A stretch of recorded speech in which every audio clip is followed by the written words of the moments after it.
Children, welcome back to our social session of impact of colonialism in India.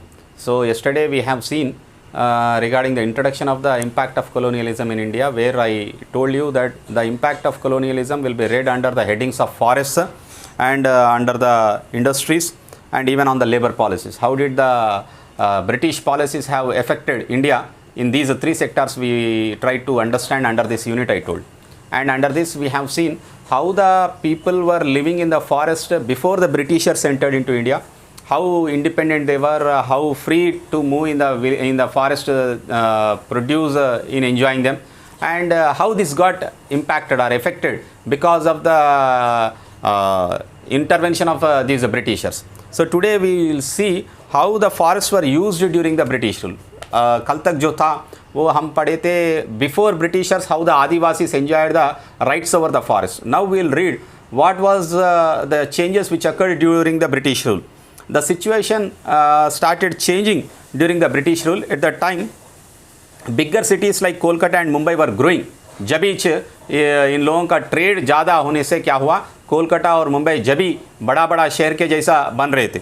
So because of that, the government was laying thousands of kilometers of railway lines across the country, which were connecting with the port places, and huge ships, बड़ा ships जो है, they were also being built, and mines were being opened. Mines बोले तो coal mine जो है, iron mines जो है, वो अंडर द अर्थ जाके उसको खोद लेना, माइंस ले आने का, mines were open and large quantities of wood was needed for all this.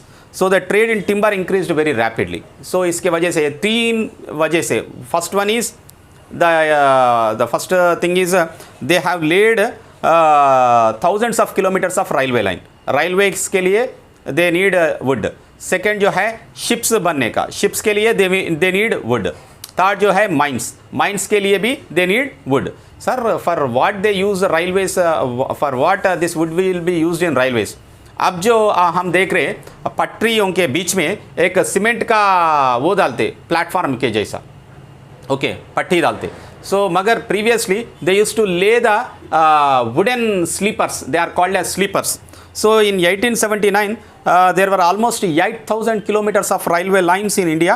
By 1910, more than 50,000 kilometers of railway lines had been laid in the country.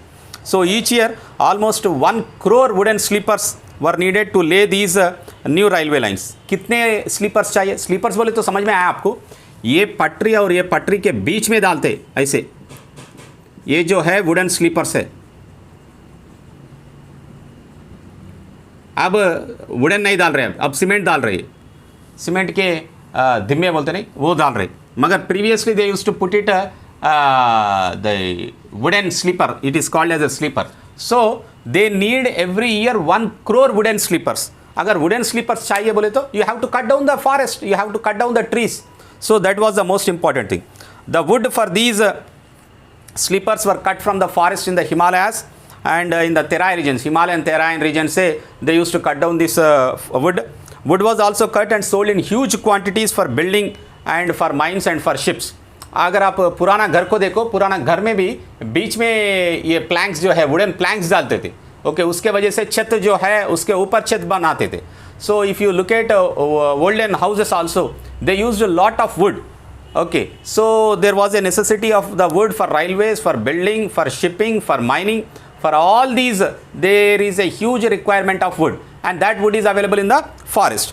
So this work was done by the workers hired by the timber traders and the forest contractors.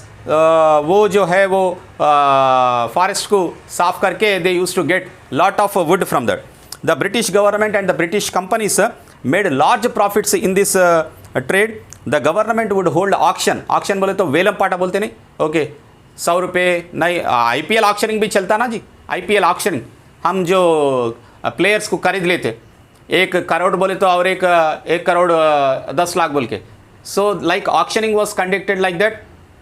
So these contractors जो है, जो forest contractors जो है, वो auctioning में they use to get large sums of money to win the contract, so that the government has earned a lot of money through these auctions. And forests were in danger, and the need to plant new trees was also very fastly understood by the government. The British government started getting worried after few years as the timber trade increased, because if you go on cutting down forests like this, one day there will be no forest left over in the country. So where would it get wood for the future railway lines, ships, and for the houses in the forest if they were cut down like this, was very soon understood by them. And what they have done is, the government felt that it should do something to ensure a regular supply of wood.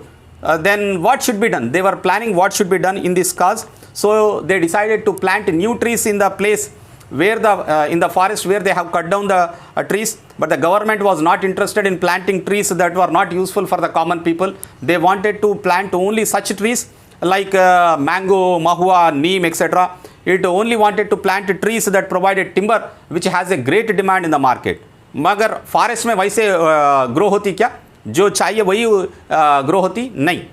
सभी species plants will grow and trees will grow in the forest. But in replanting them, in replanting by these officials, they have planted only such trees which have a great demand in the market.